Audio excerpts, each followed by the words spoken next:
અને એ ઉઘાડ કરવા માટે સંતને ચરણે જવું પડે.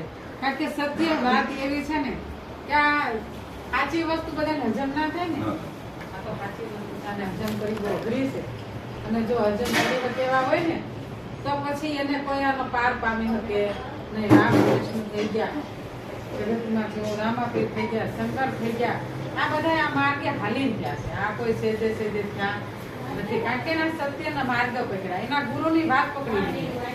જે ગુરુએ વચન આપ્યું, જે નામ આપ્યું, નામની ધારો પર ઉભા રહી ગયા ને એટલે જગતમાં એ બધા ભગવાન થઈ જાય છે. પણ કે ને કે જો કરણી નર એવી કરણી કરે ને તો નરમાંથી નારાયણ બની શકે છે. પણ આ મનુષ્યને કોઈ પૂછે પણ મનુષ્ય કરવા તૈયાર હજી ઊંધે માર્ગે જ ભટકી ગયો. તને સીધો માર્ગે દોરી રહ્યા સંતો, પણ એને હજી હાલવાની ગમ પડે. કારણ કે જયારે એને ગમ પડી જાય ને પછી એમાં કોઈ ખામી નહીં. એમાં ને હરીમાં કોઈ બાકી રહેતું નથી. જેમ મહારાજ આગળ કીધું ને અકાર ઉકાર ને મકાર, આ નો જ ઓમકાર ગયો તો એને, જગત ગયો તો એને, નામ ગયો તો શબ્દ બધું આમ આવી જાય છે.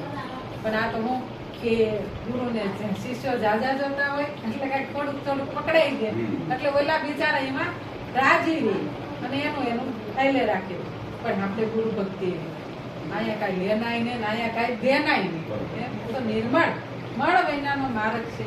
અને જો એ માર્ગ આપણે અપનાવી લીધો હોય તો આ જીવાત્મા કરી અને આ જીવાત્મા આવ્યો છે ઠરવા આવ્યો છે. અહીંયા ઉકાળો કરવા આવ્યો નથી. ઉકાળો તો જગત દઈ જ રહ્યું છે. આ સંસારમાં શું છે? ઉકાળા સિવાય કાંઈ છે. થોડુંક સુખ તો રાજી થઈ ગયો, થોડુંક દુઃખ તો દુઃખી થઈ ગયો. આ ઊંચો નીચો ઉકાળો છે.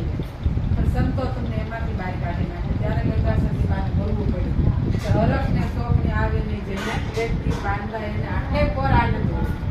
અને આખે પર આનંદ જોતો હોય ને તો આ મહાપુરુષને જવું પડે, એની વાત શીખવું પડે, એની વાતને લઈ બેસી જવું પડે.